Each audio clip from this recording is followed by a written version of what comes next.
Reporting, how is all of this going down in mainland China? Kerry Allen keeps an eye on Chinese media for BBC Monitoring at Caversham.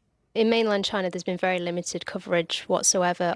The only show that there's been any coverage on has been News Hookup, which is it's the flagship news show in mainland China, which is shown on CCTV 1, which is the equivalent of BBC 1 here, and CCTV 13, which is a rolling news channel. Now, I've got a clip here. Is that from the programme you're talking about? Yes, it is, yes. And I think I'm right in saying this was the first edition of that programme to mention the protests in Hong Kong. Let's have a little listen to that.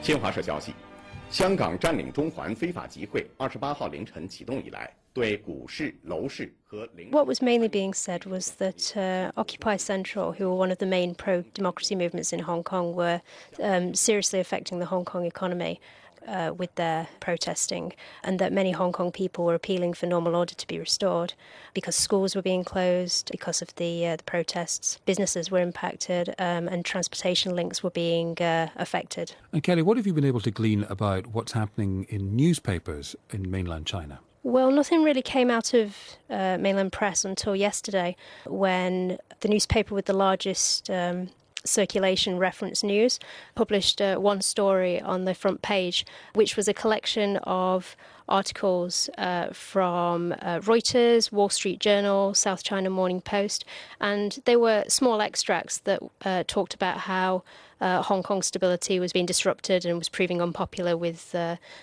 local Hong Kong people and impacting the economy.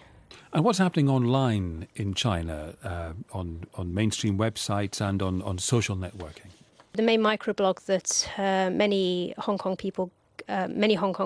Chinese people go to is Weibo, which is the equivalent of Facebook or Twitter in China.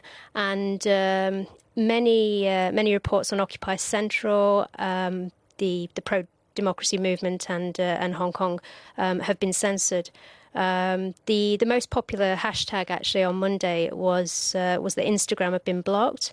And you couldn't view any of these posts, and most posts to do with Hong Kong, to do with Occupy Central, and to do with anything pro-democracy that was happening in Hong Kong was completely censored. We've been talking about mainland China. What about the media in Hong Kong?